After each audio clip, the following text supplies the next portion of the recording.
The shadows grew longer across the dusty soil as Sarah Osbourne remained motionless, her tear-stained face illuminated only by the fading light of the setting sun. 3 days she had buried her father, and 3 days she had returned to sit beside his grave from dawn till dusk, as if her presence might somehow keep him company in that lonely plot of Wyoming soil, Wyoming Territory, 1873. The frontier was unforgiving, especially to a woman alone. Sarah's black mourning dress was coated with a fine layer of dust, her dark hair falling loose from its pins as she traced her fingers over the crude wooden cross. James Osbourne had been the only family she had left, and now he was gone, taken by the same fever that had claimed her mother 5 years earlier.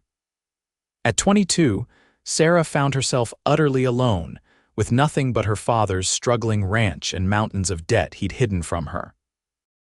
"I don't know how to do this without you, Pa," she whispered, her voice cracking from disuse and grief. She didn't hear the approaching footsteps, didn't notice the tall figure until his shadow fell across the grave. Startled, she looked up to see a man she didn't recognize standing a respectful distance away, hat in hand.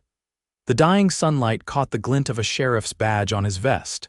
"Evening, madam," he said, his voice low and gentle.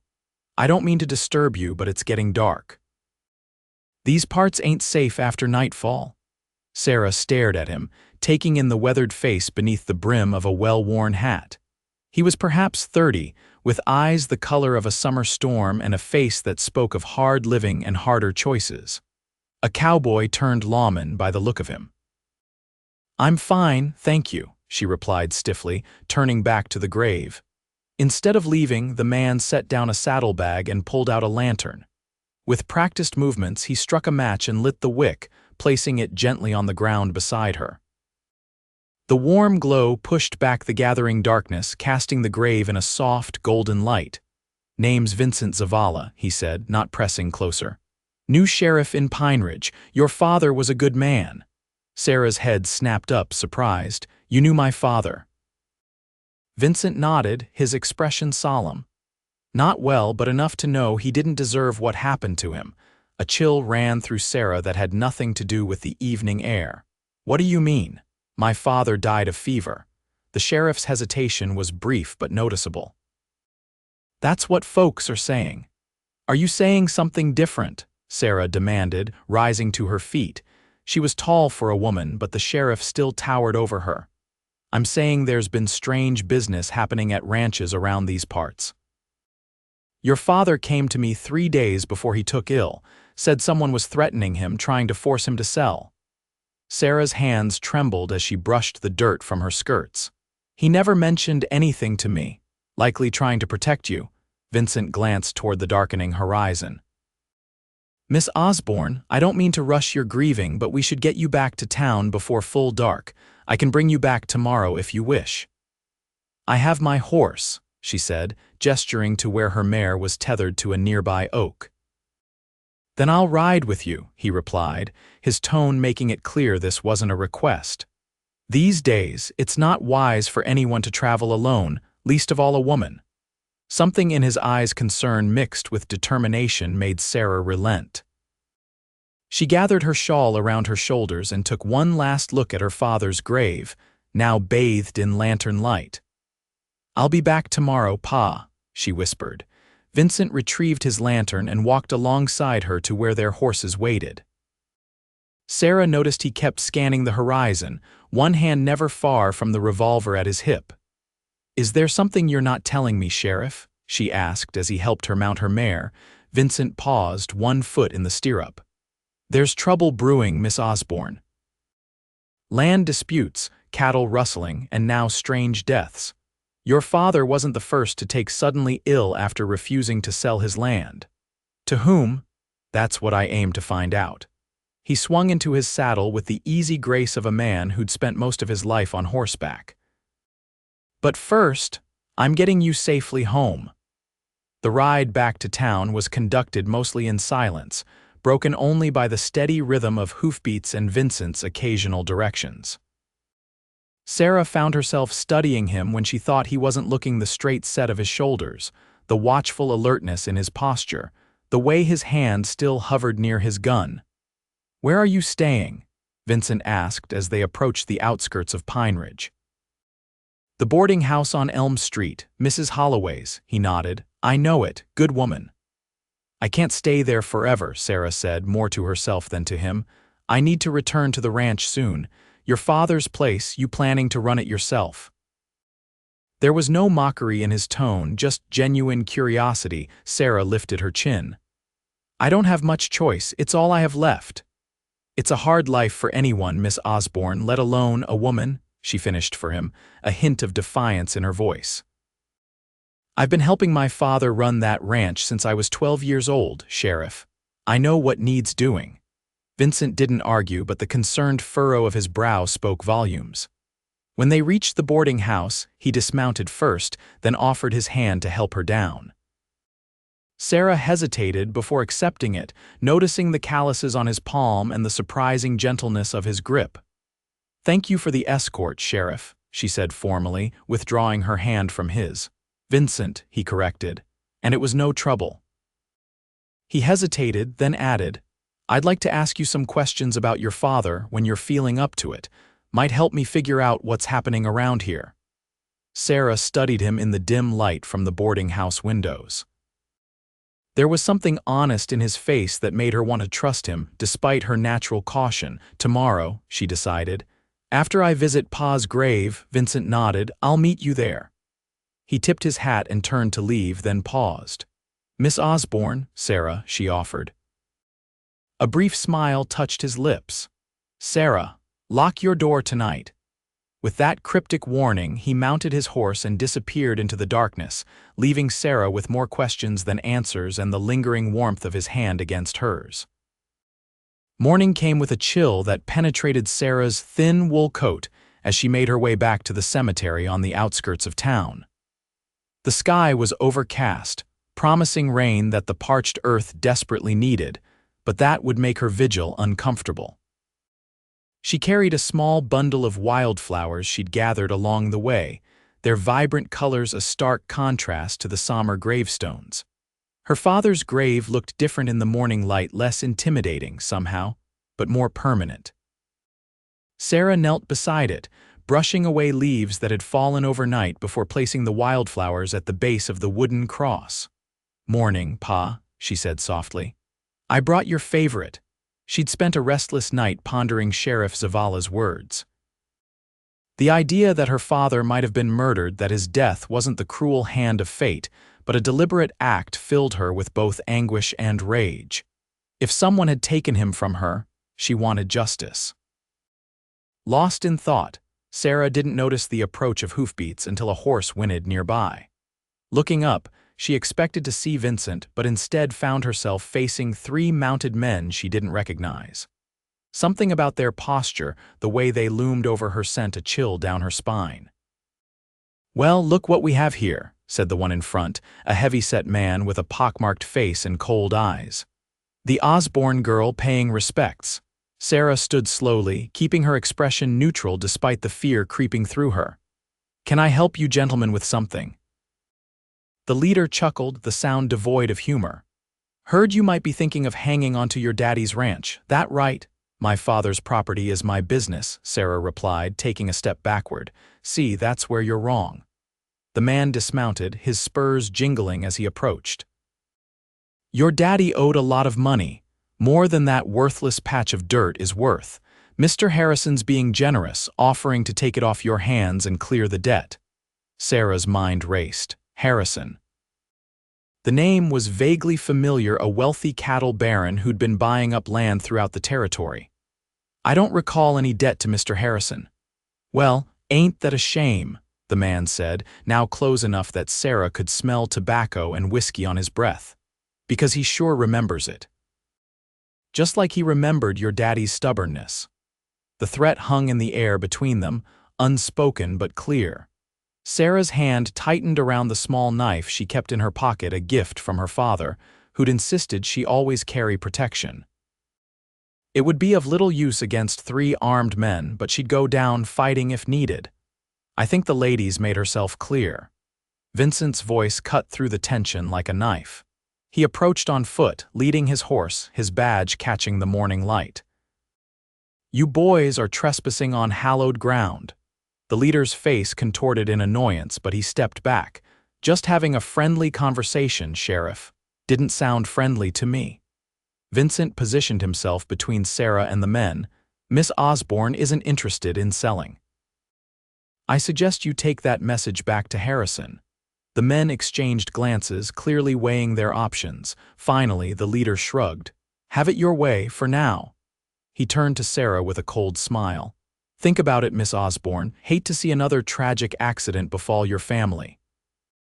With that, they mounted up and rode away, kicking up dust in their wake. Sarah released a breath she hadn't realized she was holding, her knees suddenly weak with relief. "You all right?" Vincent asked, his hand gentle on her elbow to steady her. "Yes," she managed, though her voice shook slightly.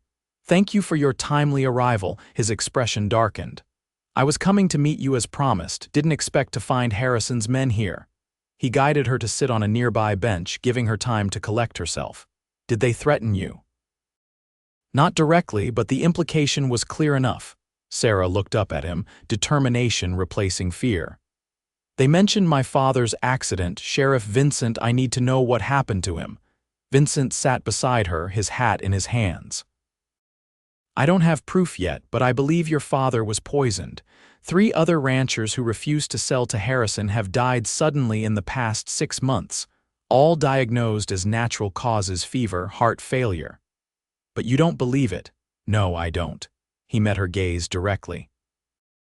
"I came to Pine Ridge 3 months ago because the previous sheriff disappeared. Found his body in a ravine 2 weeks after I arrived, supposed riding accident. He'd been investigating these deaths." Sarah's fingers dug into the rough wood of the bench. "So Harrison is buying up land and eliminating anyone who won't sell. Why? What makes this territory so valuable?" "Railroads coming through," Vincent explained. "Whoever controls the land where they lay tracks stands to make a fortune." "And my father refused to sell," Sarah concluded, pieces falling into place. "So they killed him." She stood abruptly, anger burning away her fear. "I want them held accountable." Vincent rose beside her. "That's what I'm trying to do, but Harrison's powerful. Has the territorial governor in his pocket. I need evidence, proof that links him to these deaths." Sarah turned to face him, her decision made. "Then we'll find it, together." Surprise flickered across Vincent's face. "This is dangerous work, Sarah. These men won't hesitate to kill a woman." "They already took my father," she said, her voice steady now. "I have nothing left to lose." Something shifted in Vincent's expression, respect, perhaps, mingled with concern. "You have your life. A life alone, running a ranch I can barely maintain, constantly looking over my shoulder." She shook her head. "I'd rather fight." Vincent studied her for a long moment before nodding slowly. "All right, but we do this my way, carefully." "Agreed." Sarah glanced at her father's grave. "I need to go back to the ranch. There might be something there, papers, letters, anything that could help us understand what Harrison wanted." "I'll take you," Vincent said. "But not today. Harrison's men will be watching, expecting us to head there." He gestured toward town. "Come back with me. We'll plan, gather supplies, and leave before dawn tomorrow. Less chance of being followed." Sarah hesitated, looking once more at her father's grave. "He wouldn't want you to join him anytime soon," Vincent said quietly, understanding her reluctance. "No," Sarah agreed, squaring her shoulders. "He'd want justice." She reached down to touch the wooden cross one last time. "I'll be back, Pa, I promise." Together they walked toward their horses, a new alliance formed in the shadow of grief and danger. As they rode back to town, Sarah found herself stealing glances at Vincent, at the determined set of his jaw, the watchfulness in his eyes. For the first time since her father's death, she felt something other than despair. It wasn't hope exactly, but perhaps its precursor: resolve.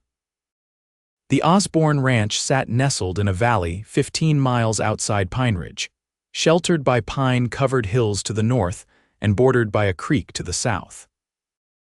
As promised, Vincent had collected Sarah from the boarding house well before dawn, and they'd ridden through the darkness in tense silence, alert for any sign they were being followed. Now, as the first tentative rays of sunlight crept over the eastern horizon, Sarah felt a bittersweet ache at the sight of the familiar buildings.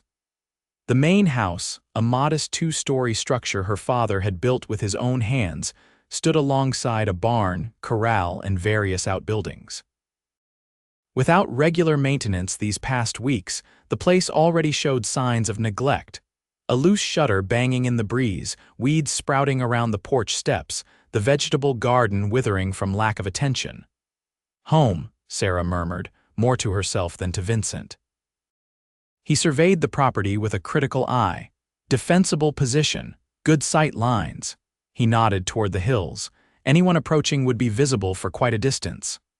Pa chose the location carefully, Sarah said, urging her horse forward.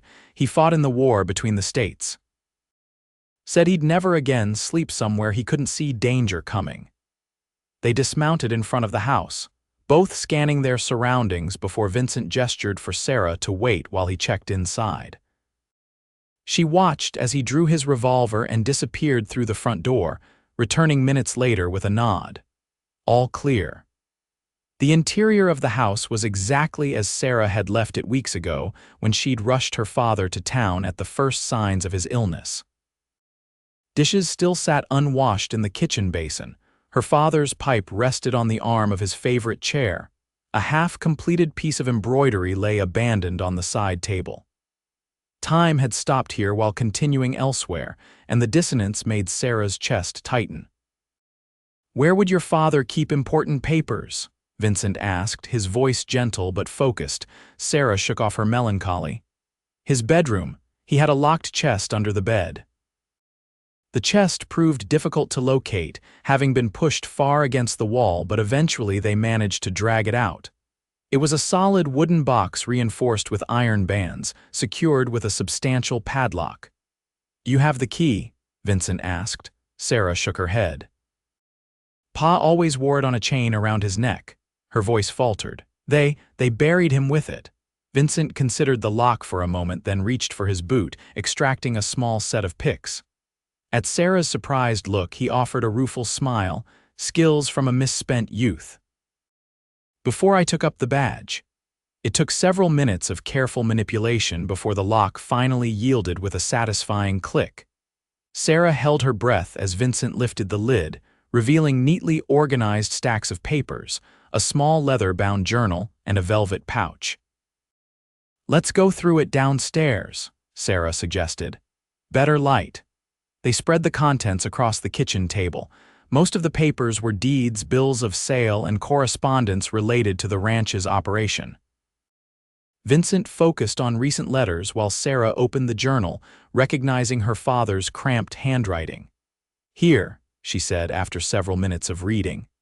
"Pa mentions Harrison for the first time about 8 months ago, says he sent a representative offering to buy the ranch." She flipped forward a few pages. The offers kept coming, each higher than the last. "Anything about threats?" Sarah continued reading, her expression growing more troubled. "Yes, about 2 months ago. Says Harrison's men were scaring off his workers, running cattle onto his grazing land, damming up part of the creek." She looked up at Vincent. "Pa writes that he went to Sheriff Mills, that must be your predecessor, for help." Vincent nodded grimly. "Makes sense." "Mills starts investigating, gets too close to something, and ends up at the bottom of a ravine." He held up a paper he'd been examining. "This is interesting. Deed to water rights for the entire eastern section of the valley. Your father owned it outright."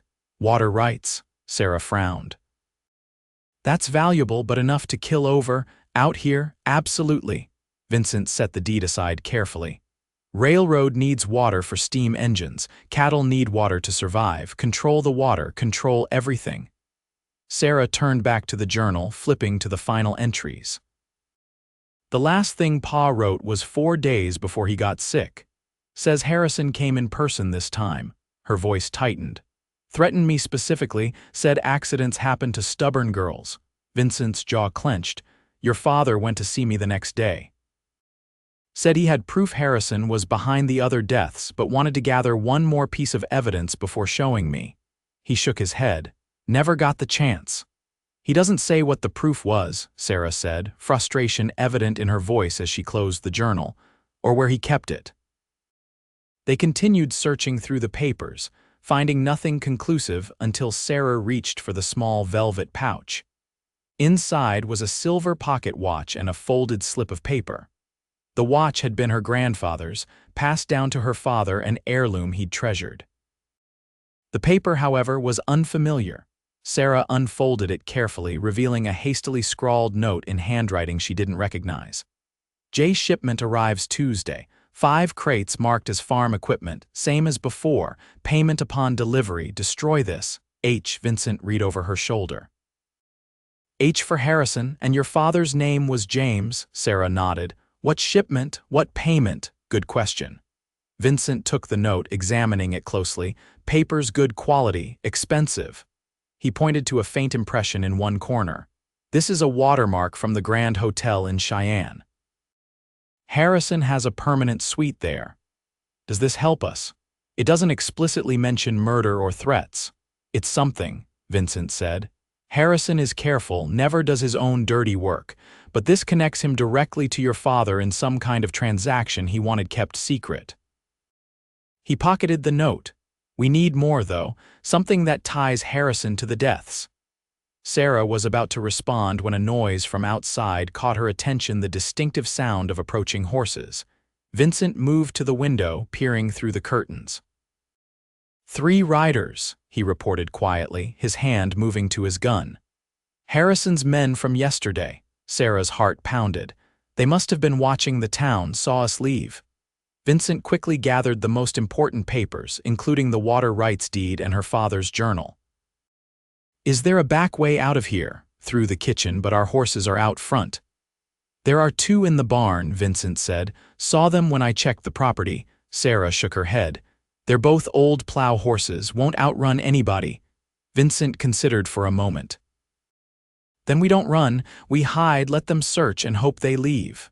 The root cellar, Sarah decided, already moving. This way. She led him to a trapdoor concealed under a rug in the pantry. Below was a small, earthy space where her father had stored preserved vegetables, cured meats, and extra supplies.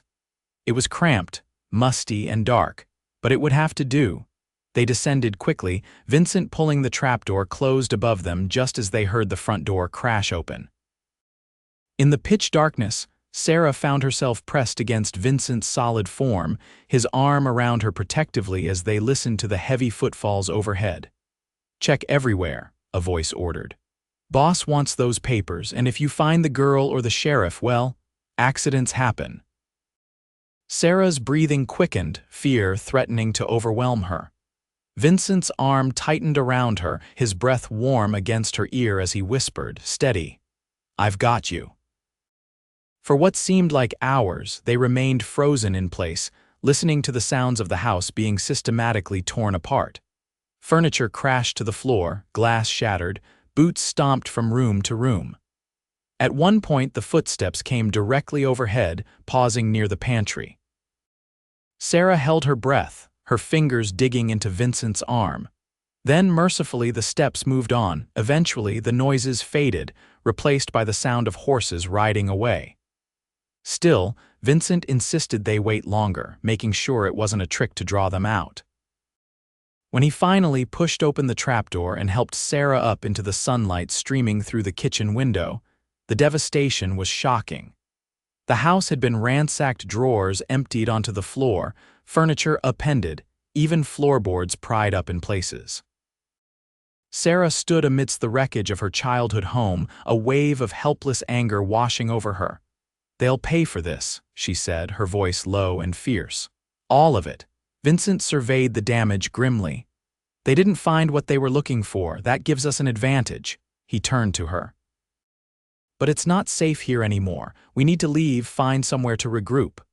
Where? Vincent considered for a moment. I have a friend, Sam Tucker, has a trading post about 30 miles north of here. Harrison has no reach there, it's on Shoshone land under federal jurisdiction. He checked his pocket watch. If we leave now, we can make it by nightfall. Sarah looked around at the ruins of her home, then straightened her shoulders. I need 10 minutes to gather some things.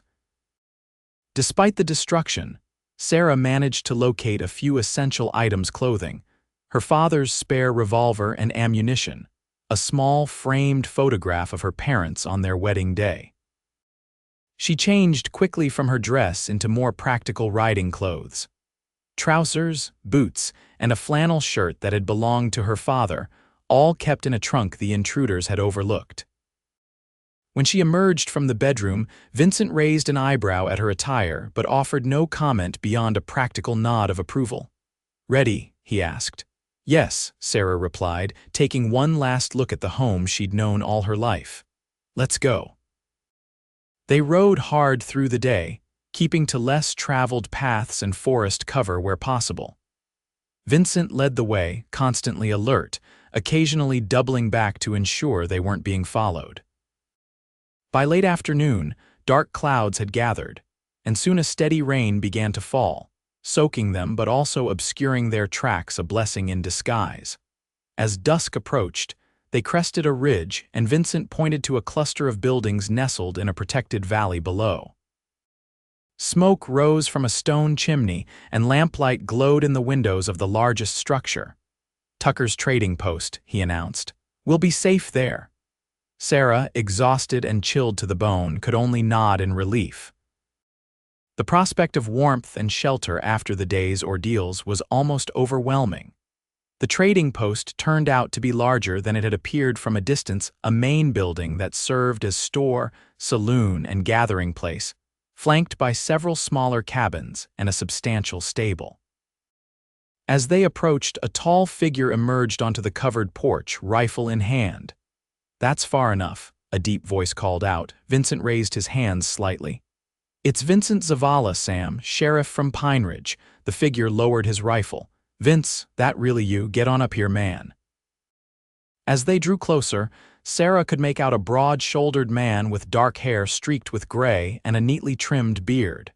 He appeared to be in his 50s, with the weathered face of someone who'd spent a lifetime outdoors. "Sam Tucker," Vincent explained as they dismounted. "Served with him in the war, best scout in the Union Army and a true friend." Sam clasped Vincent's hand warmly, then turned curious eyes to Sarah. "And who might this young lady be?" "Sarah Osbourne," Vincent replied. "She's in trouble, Sam, we both are." Understanding dawned on Sam's face. "Osbourne, James Osbourne's daughter." At Sarah's nod, he sighed heavily. "I heard about your pa, good man. Come inside, both of you. You look half drowned." The interior of the trading post was warm and inviting, with a large fireplace, shelves stocked with supplies, and several tables where a handful of patrons, a mix of settlers and Native Americans, sat drinking or playing cards. Sam led them past the main room to a private living area in the back. "Ellie," he called. "Got visitors needing attention." A petite woman with kind eyes and silver-streaked auburn hair appeared from another room, wiping her hands on her apron.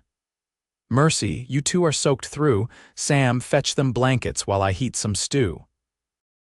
Within 20 minutes, Sarah found herself wrapped in a warm blanket, wearing a borrowed dress from Ellie with a steaming bowl of venison stew in front of her. Vincent, similarly bundled and fed, was recounting their situation to Sam in low tones. "Harrison," Sam spat the name like a curse. "Man's been a plague on this territory for years. Tried to pressure me to sell this place once. Told him I'd sooner burn it to the ground." "He's becoming more dangerous," Vincent said. "4 ranchers dead that I know of, possibly my predecessor too. Now he's after Sarah."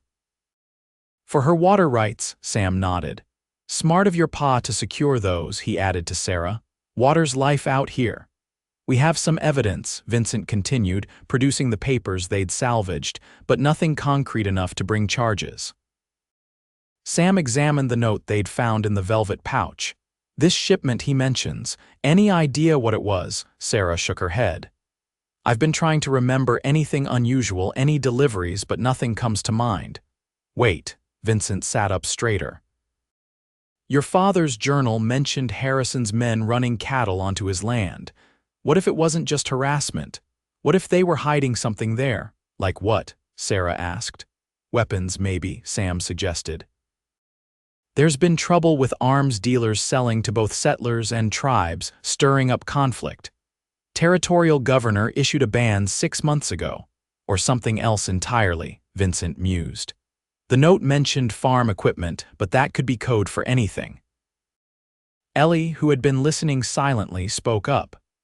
Harrison's got investments in mining operations up north. Could be explosives. Those have to be registered these days, but black market ones still come through. Vincent looked at Sarah. Did your father ever mention finding anything strange on his property? Places where the ground had been disturbed, new structures, anything like that? Sarah thought carefully, then slowly nodded. There's an old line shack at the far northern edge of our property. Pa rarely went there. It's isolated, hard to reach. About 3 months ago, he mentioned something about tracks leading there, thought maybe squatters had moved in.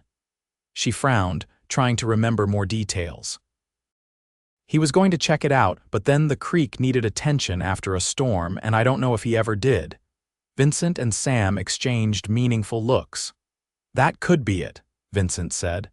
A remote storage location, if Harrison was using your father's land to hide illegal shipments. And if Pa discovered it, Sarah continued, the pieces falling into place, it would give Harrison even more reason to want him gone. And more reason to want those papers, Vincent added. The deed proves the land and anything on it belongs to Sarah. If there's something incriminating hidden there. We need to check that line shack, Sarah decided, setting down her empty bowl. Tomorrow. Not just the two of you, Sam said firmly. Harrison's men will be watching for you now. I'll come along, bring a couple of my boys. It's too dangerous, Vincent began, but Sam waved him off. These are my lands too, Vince. Harrison's corruption affects us all. Besides, he added with a grim smile, I owe James Osbourne. He stood with me when settlers tried to run me off for trading with the Shoshone. Ellie cleared her throat pointedly. You'll all need rest before you go anywhere. Sarah can take the guest room. Vincent, you can bunk with Sam's men in the north cabin. As the evening wore on, the immediate crisis gave way to exhaustion. Sarah found herself struggling to keep her eyes open, the events of the day catching up with her. Vincent noticed and nodded toward the hallway where the guest room waited. Get some sleep, he said gently. Tomorrow will come soon enough. Sarah started to rise, then hesitated, looking at Vincent with newfound clarity. In the warm lamplight, away from immediate danger, she could truly see him for the first time, the quiet strength in his bearing, the intelligence in his gray eyes, the way he'd risked everything to help a woman he barely knew. Thank you, she said simply. For everything. Something shifted in Vincent's expression, a softening, a moment of vulnerability quickly masked. Just doing my job. No, Sarah countered. It's more than that. You could have walked away. Most would have. Vincent held her gaze for a long moment. Get some rest, Sarah. I'll see you in the morning. In the small, comfortable guest room, Sarah lay awake despite her exhaustion, listening to the rain pattering against the windows. Her thoughts drifted between memories of her father, plans for tomorrow, and increasingly, the sheriff who had become her unexpected ally. When sleep finally claimed her, her dreams were a confused jumble of danger and safety, loss and possibility. Dawn broke clear and cold, the previous day's rain giving way to a crystalline autumn morning. Sam had assembled a small party. Himself, Vincent, Sarah, and 2 trusted men, a former cavalry scout named Blackwell, and a half-Shoshone hunter called Joseph. They set out at first light, following game trails and hidden paths known only to Sam, who navigated the wilderness with the confidence of someone who knew every tree and rock. Harrison's got men watching the main roads, Sam explained as they rode. This way adds a few hours but keeps us out of sight. Sarah had insisted on wearing her trousers again, despite Ellie's offer of more suitable riding attire. If we're heading into trouble, she'd said firmly, I need to be able to move. Now, as they picked their way through dense pine forest, she was grateful for the practical clothing.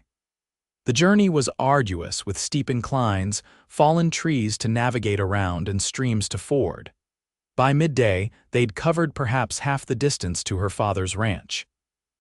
During a brief rest to water the horses, Vincent approached Sarah where she sat on a fallen log, studying a rough map Sam had drawn. "How are you holding up?" he asked, offering her his canteen. Sarah accepted it with a grateful nod. "Better than I expected. Though I'll admit, I haven't ridden this hard since Pa and I drove cattle to the railway last spring." Vincent sat beside her, close enough that their shoulders nearly touched. "You continue to surprise me, Miss Osbourne." "Oh, how so?" "Most women of my acquaintance would be overcome by now." Loss of a father, ranch destroyed, riding through wilderness with armed men toward potential danger. He shook his head, a hint of admiration in his smile. "Yet here you are, studying maps and planning strategy." Sarah returned the canteen, their fingers brushing briefly. "Most women haven't had my upbringing. Ma died when I was 17. Since then, it's been just Pa and me running the ranch. He didn't coddle me, couldn't afford to." "Still," Vincent insisted, "it takes uncommon courage to face what you're facing." "Or perhaps just stubborn determination," Sarah replied with a small smile. "Pa always said I got his worst trait doubled." Vincent laughed, the sound warm and unexpected. "Then he must have been quite a force to reckon with." "He was," Sarah said softly, memories washing over her. After a moment's reflection, she turned curious eyes to Vincent. "What about you? How does a man end up a sheriff in a frontier town?" Something guarded flickered across Vincent's face. "Long story." "We've got time," Sarah pointed out, gesturing to where Sam and the others were still tending to the horses. Vincent was silent for so long that Sarah thought he might not answer. When he finally spoke, his voice was lower, more measured. "I was a Texas Ranger. 6 years. Thought I was doing good work upholding the law, protecting people." His jaw tightened. "Then I was assigned to escort a prisoner to Huntsville, man named Rodrigo Diaz, accused of killing a prominent rancher's son." Sarah watched his profile as he continued, noting how his eyes had grown distant. 3 days into the journey we were attacked, men in masks. Shot my partner, took Diaz." Vincent's hands clenched into fists. "I tracked them for 2 days, found Diaz hanging from a cottonwood tree, lynched." "I'm sorry," Sarah said softly. "Wasn't even guilty," Vincent continued, bitterness edging his voice. "Found out later the rancher's son had been killed by his own cousin in a dispute over inheritance. Diaz was just a convenient Mexican to blame." He exhaled heavily. "I confronted my superiors, they knew. Told me to let it go, that justice had been served well enough." "So you left," Sarah concluded. Vincent nodded. "Couldn't wear the badge after that, drifted for a while, then I heard Pine Ridge needed a sheriff, thought maybe I could do better here, build something different." He turned to look at her directly. "Then your father walked into my office with his suspicions, and suddenly I was facing the same choices all over again." "Except this time you chose differently," Sarah said. "You chose to help. Maybe I'm just trying to make up for past mistakes." "Or maybe," Sarah suggested, holding his gaze, "you're the man you were always meant to be." Something unspoken passed between them in that moment, a connection deeper than circumstance or necessity. Whatever might have followed was interrupted by Sam's approach. "Time to move out," he announced. "Want to reach the ranch by nightfall." They continued their journey through increasingly familiar terrain.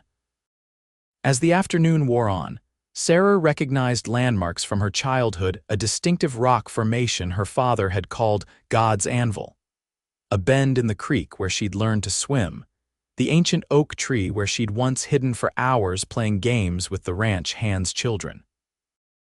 It was strange to see these beloved places from this new perspective as tactical approaches to a potentially dangerous location, rather than as the backdrop of her life.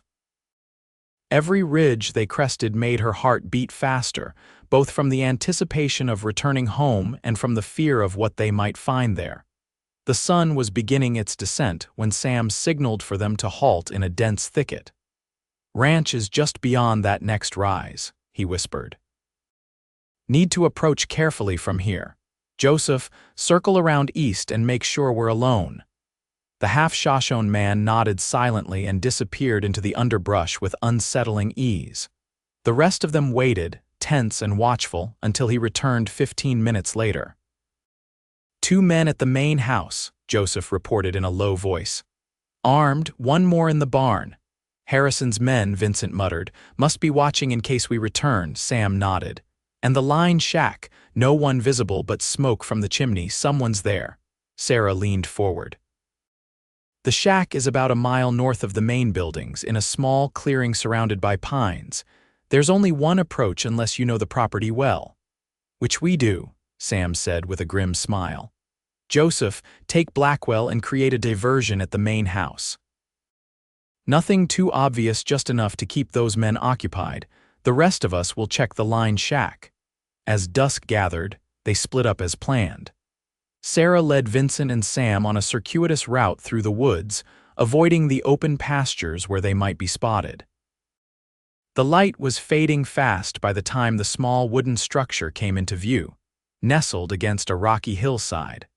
A thin wisp of smoke rose from its stone chimney, and the warm glow of lamplight spilled from its single window.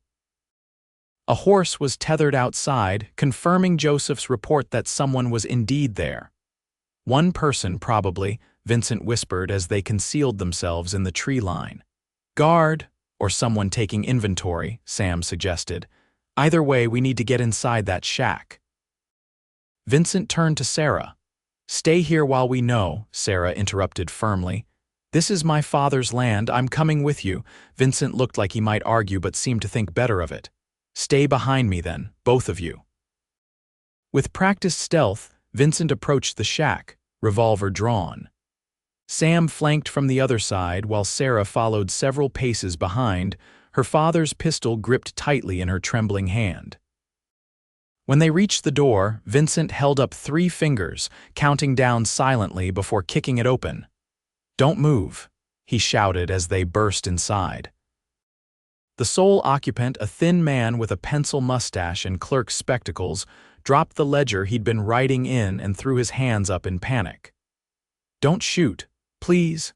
Vincent kept his gun trained on the man while Sam quickly checked the small space for other occupants. Finding none, he nodded to Vincent, who addressed the terrified clerk. What's your name? What are you doing here? Edmund Willard, the man stammered. I work for Mr. Harrison, just keeping records, that's all. Records of what? Sarah demanded, stepping forward. Willard's eyes widened at the sight of her. You're the Osbourne girl. Oh dear, I told them this was a mistake. Answer her question, Vincent ordered. The clerk swallowed hard. Inventory of the supplies. Sam had already moved to investigate the rest of the shack. Along one wall were stacked wooden crates, some open to reveal their contents. He whistled low. Vince, you're gonna want to see this. Vincent kept his gun on Willard while Sarah joined Sam. Inside the crates were dozens of bottles, carefully packed in straw. Medicine? She asked, confused. Sam shook his head grimly. Laudanum, high-grade stuff by the look of it, and these. He moved to another crate, pure opium. He picked up a small package wrapped in oilcloth. From China, unless I miss my guess. Vincent's expression hardened. Smuggling opiates, that's a federal offense. Sarah stared at the bottles, realization dawning. The fever my father died from, the symptoms started suddenly. He was fine one day, burning up the next. She turned to Vincent, her voice shaking with rage. They poisoned him with their own drugs. Willard made a small, frightened sound. I didn't know about that, I swear. I just keep the books. Vincent yanked the ledger from the floor where it had fallen. Records of shipments and sales, I assume. When Willard nodded frantically, Vincent continued, and who buys these supplies? Various establishments, Willard mumbled. Saloons mainly, some. Houses of ill repute, a few doctors who don't ask questions. Sam had continued his search and now stood before a small safe tucked in the corner. This locked, Willard nodded miserably. Open it, Vincent ordered. I can't. Only Mr. Harrison has the combination. Sam examined the safe thoughtfully. Old model. Give me 10 minutes. While Sam worked on the safe, Vincent and Sarah continued questioning the clerk, who proved increasingly eager to cooperate as the gravity of his situation became apparent. Harrison's been running opiates through the territory for years, he explained. Used to bring them through California, but the authorities got too close, needed new routes, new storage locations. So he started pressuring ranchers to sell, Sarah concluded. Willard nodded. The railroad was coming anyway, so it made good business sense. 2 investments in one, but some ranchers refused, like my father. Mr. Osbourne was particularly stubborn, Willard admitted. When he found out about this operation, he threatened to go to the authorities. And Harrison couldn't have that, Vincent said darkly. A triumphant exclamation from Sam interrupted them. Got it! The safe door swung open, revealing stacks of cash, more ledgers, and several folded documents. Vincent quickly examined the contents while keeping an eye on their prisoner. Payment records, names, dates, amounts. He looked up at Willard. Including payments to the territorial governor. And this, Sam said, holding up a small glass vial, don't touch it, concentrated opium extract, lethal in the right dose. Sarah stared at the vial, imagining it slipped into her father's food or drink, the painful death that would have followed. Her finger tightened on the trigger of her gun. Sarah, Vincent said quietly, reading her thoughts. This is evidence. It will bring Harrison to justice the right way. After a tense moment, Sarah lowered her weapon. You're right, I want him to hang, not escape judgment through a quick death. A sudden commotion outside drew their attention, horses approaching at speed. Vincent moved to the window, peering out cautiously. Riders, at least 4. Harrison's men, most likely. They must have realized the diversion was a trick, Sam said, gathering the evidence from the safe. We need to move. Now. Too late, Vincent replied grimly as the riders surrounded the shack. We're trapped, a voice called from outside. Sheriff Zavala. We know you're in there. Send out the Osbourne girl and the evidence, and maybe we'll let the rest of you live. Sarah recognized the voice, the pockmarked leader who had confronted her at her father's grave. Her blood ran cold at the memory of his casual threats. Vincent's mind raced, assessing options. Back door, none, Sarah replied. Just the front and a small window on the north side, too small for a man to fit through. Vincent and Sam exchanged glances. Sarah might fit, Sam suggested. No, Sarah protested. I'm not leaving you. You'd take the evidence, Vincent explained quickly. Get it to the federal marshal in Cheyenne. That's the only way to ensure Harrison faces justice. Outside, the men were growing impatient. You've got 1 minute, Sheriff, then we start shooting. Sam moved to the north window, forcing it open as quietly as possible. It's a tight squeeze, but you can make it. There's enough cover in the trees for you to slip away. Sarah looked between the 2 men, torn. And what about you? We'll hold them off, Vincent said. Create a distraction. Sam's men are still out there. They'll help once they hear gunfire. That's a terrible plan, Sarah argued. They outnumber you, you'll be killed. Vincent took her shoulders gently but firmly. Sarah, listen to me. This is bigger than us now. That evidence proves Harrison is poisoning people across the territory, bribing officials, murdering anyone who stands in his way. It has to reach the proper authorities. He's right, Sam added, stuffing the most damning documents and the vial into a small satchel. Take my horse. He's tethered on the far side of that pine thicket, fastest mount in the territory. Sarah looked into Vincent's eyes, seeing determination and something else, something tender and fierce and unspoken. I'll come back with help, she promised. I know you will, Vincent said softly. Then, surprising both of them, he pulled her close and pressed a swift, hard kiss to her lips. Now go. Heart pounding, Sarah took the satchel and moved to the window. It was indeed a tight fit, but with Sam's help, she managed to wriggle through, dropping silently to the ground outside. The darkness was nearly complete now, providing cover as she crept away from the shack, staying low among the underbrush. Behind her, she heard Vincent call out to the men. We're coming out, hold your fire. It was the diversion she needed. As attention focused on the front of the shack, Sarah slipped deeper into the woods, moving as quickly as she dared in the darkness. The sounds of shouting reached her, followed by the crack of gunfire, a single shot, then several in rapid succession. Every instinct screamed at her to turn back, but she forced herself to continue. Vincent was right, the evidence was too important. She reached Sam's horse, a powerful roan stallion that nickered softly as she approached. With shaking hands, she secured the satchel and mounted up. More gunfire erupted behind her, including the distinctive report of Sam's rifle. Sarah hesitated, torn between duty and loyalty, before making her decision. She would get the evidence to safety, but she wouldn't abandon the men who had risked everything to help her. Urging the horse forward, she rode not toward Cheyenne but toward the main ranch house. If Joseph and Blackwell were still nearby, she would find them. Together they could return and help Vincent and Sam. The ride through the darkness was treacherous, but Sarah knew every inch of this land. She avoided the main approach to the ranch, instead circling around to the old hunting blind her father had built overlooking the property. From there, she could assess the situation. What she saw gave her hope. Joseph and Blackwell had apparently been successful in their mission. Two of Harrison's men lay tied up near the corral, while the third was nowhere to be seen.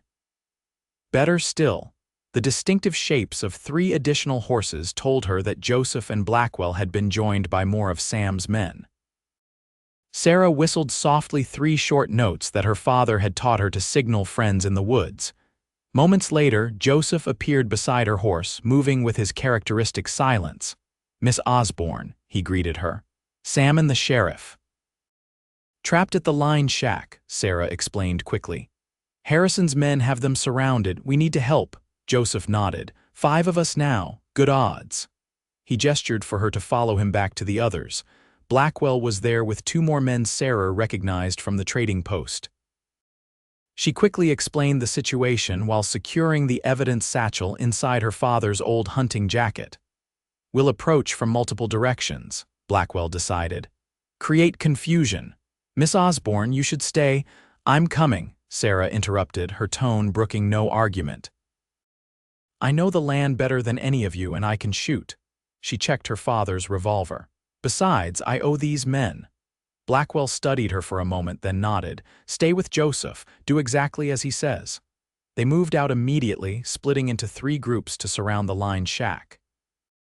The gunfire had ceased, which Sarah took as both good and bad news. Good because it meant Vincent and Sam might still be alive for negotiation. Bad because it suggested they might have been captured. As they neared the shack, Sarah could make out several men on horseback surrounding the small building. Light spilled from the open door, silhouetting a tall figure she recognized with a surge of dread. Harrison himself, distinguished by his characteristic wide-brimmed hat and long coat. Joseph signaled for them to hold position while he crept closer to hear what was being said. When he returned, his expression was grim. "Harrison threatens to burn the shack with them inside unless they reveal where the evidence is. The sheriff claims he sent it with you to the federal authorities already." Sarah's heart clenched. Vincent was protecting her, giving her time to escape, and now Harrison was going to kill him for it. "We need a distraction," she whispered. "Something big enough to scatter them." Joseph considered for a moment. "The old powder shed, is it still stocked?" Sarah nodded slowly, understanding his plan. Her father had kept a small storage shed for blasting powder used occasionally to clear rocks or tree stumps. It stood about 100 yards from the line shack. "It would make a big noise," she confirmed. "Might look like reinforcements arriving with heavy firepower." "Exactly," Joseph said. "Blackwell and I will handle it. When it blows, you and the others move in from the west. The men will instinctively turn east toward the explosion." The plan was set in motion with rapid efficiency. While Joseph and Blackwell made their way to the powder shed, Sarah and the others positioned themselves for the attack. Her hands were steady now, fear replaced by cold determination. The explosion, when it came, was more massive than anticipated, a deafening boom followed by a brilliant flash that lit up the night sky. As predicted, Harrison's men whirled toward it. Momentarily disoriented, Sarah and her companions charged forward, guns blazing. In the confusion, two of Harrison's men were unhorsed immediately. A third returned fire, forcing them to take cover behind trees and rocks. From inside the shack, Vincent and Sam seized the opportunity. They burst through the door, tackling the nearest guard. Vincent wrestled the man's gun away while Sam delivered a knockout punch. Harrison, showing unexpected agility for a man of his size and age, mounted his horse and tried to flee. Sarah, emerging from behind a boulder, saw him making his escape and raised her father's revolver. She had a clear shot could end it all with a single bullet. Her finger tensed on the trigger. Then Vincent's words echoed in her mind. "This is evidence. It will bring Harrison to justice the right way." Killing Harrison might satisfy her need for vengeance, but it wouldn't bring the justice her father deserved. Instead of shooting to kill, Sarah aimed at Harrison's horse, striking it in the flank. The animal reared in pain and surprise, throwing its rider to the ground. Harrison landed hard, the wind knocked out of him. Within minutes, the tide had turned completely. Harrison's remaining men, outmaneuvered and outgunned, surrendered. Vincent approached the fallen cattle baron who lay gasping in the dirt. "Edward Harrison," Vincent said formally, "you're under arrest for murder, smuggling, bribery, and conspiracy against the United States government." Harrison glared up at him with undisguised hatred. "You've got nothing on me, Sheriff, nothing that'll stand in court." "Actually," Sarah said, stepping forward with the satchel, "we have everything." The look of shock on Harrison's face was perhaps the most satisfying moment of the night. By the time dawn broke over the eastern hills, Harrison and his men were securely bound and under guard, and plans were being made to transport them to Cheyenne for trial.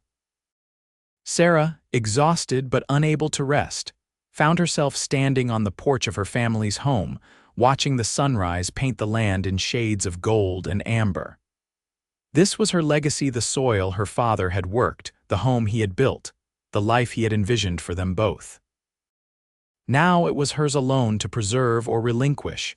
Footsteps sounded behind her, and she turned to find Vincent approaching, his face showing the strain of the night's events but his eyes clear and determined. "It's over," he said simply, coming to stand beside her at the porch railing. "Harrison will face federal charges. With the evidence we have, there's no way he'll escape justice." "Thank you," Sarah said, meaning it more deeply than words could express, "for believing in me, for helping me find the truth." Vincent smiled tiredly. "You did most of it yourself." "I just provided the badge." They stood in companionable silence for a moment, watching the light strengthen across the valley. Finally, Sarah voiced the question that had been growing in her mind since the previous night. "What happens now? To the ranch, I mean." "It's yours," Vincent replied. "Free and clear. Harrison's claims were fabricated. Your father didn't owe him anything." "That's not what I meant," Sarah said softly. "I'm asking what I should do with it. Stay and try to run it alone, sell it to someone who can manage it properly," she sighed, looking out over the land she loved. "I don't know if I can do this by myself." Vincent was quiet for so long that Sarah thought he might not answer. When he finally spoke, his voice was hesitant, almost vulnerable, a stark contrast to the confident lawman she'd come to know. "You could have help," he offered, "if you wanted it." Sarah turned to look at him, heart suddenly beating faster. "What kind of help?" Vincent met her gaze directly. "The permanent kind." He took a deep breath. "I know it's too soon and maybe I'm out of line, but these past days have shown me something I wasn't expecting to find."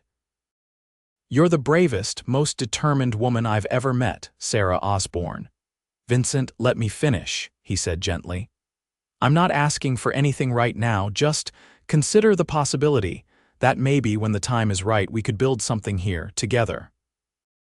The sun crested the hill fully now, bathing them both in warm light.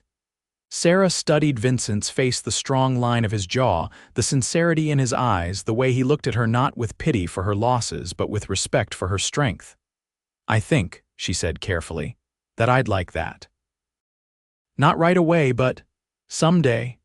The smile that spread across Vincent's face was like the sunrise, full of promise and new beginnings. Hesitantly, he reached for her hand, and Sarah let him take it, their fingers intertwining as they stood together, facing the future that stretched before them like the vast, open land. 6 months later, Sarah stood once more beside her father's grave, but this time the circumstances could not have been more different. Spring had transformed the cemetery, covering the once bare ground with wildflowers and fresh green grass.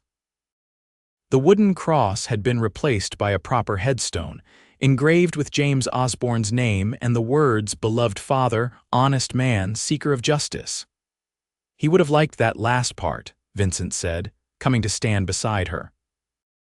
He carried a small lantern, though it was not yet dusk, a remembrance of their first meeting. Sarah smiled, leaning slightly against his shoulder. Yes, he would have, though he might have preferred stubborn as a Missouri mule. Vincent chuckled. Like father, like daughter. The past 6 months had brought profound changes to both their lives.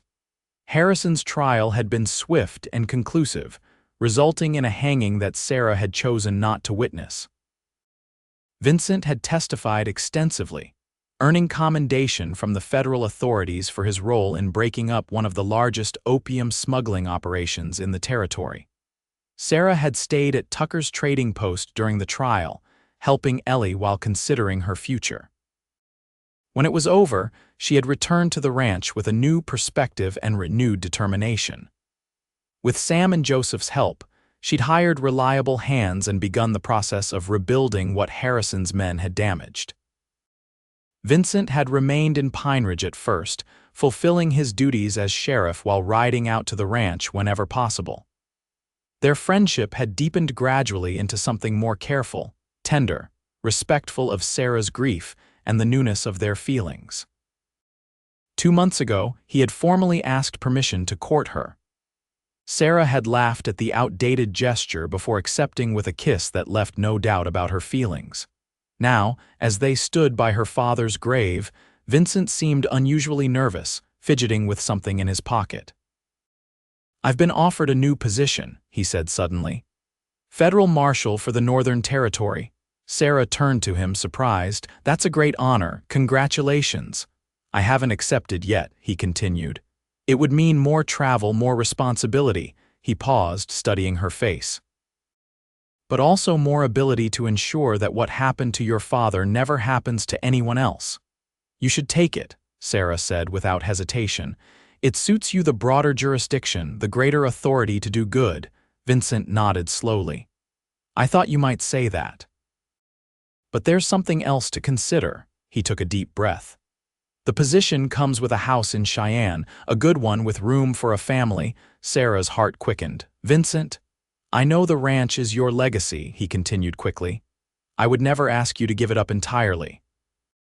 But perhaps we could find a foreman to manage the day-to-day operations. Someone we trust, and we could visit regularly, make it a second home." "We," Sarah repeated, a smile beginning to form. Vincent took her hands in his. "Sarah Osbourne, I love you. I think I started falling for you that first evening when you refused to leave your father's grave until I lit that lantern. Your courage, your determination, your heart there, unlike anything I've ever known." He reached into his pocket and withdrew a small ring with a modest diamond. "Will you marry me? Build a life with me wherever that life takes us." Sarah looked from the ring to Vincent's face, seeing all their shared experiences reflected there, the danger they'd faced, the justice they'd sought, the connection that had grown between them through it all. "Yes," she said simply. "Yes, I will."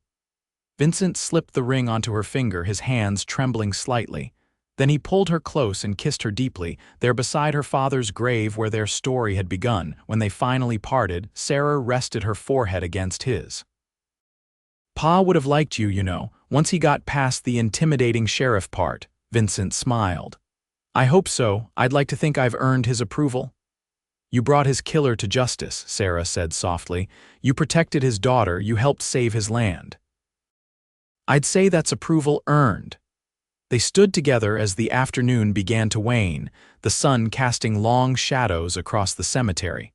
Vincent lit the lantern he'd brought, its warm glow a testament to that first night when he'd offered light in her darkest moment. "Shall we head home?" he asked, offering his arm. Sarah took it, feeling the strength and promise in his touch. "Yes, let's go home." As they walked away from the grave, Sarah glanced back one last time. In the gathering dusk, the lantern's light seemed to embrace her father's headstone in a golden halo.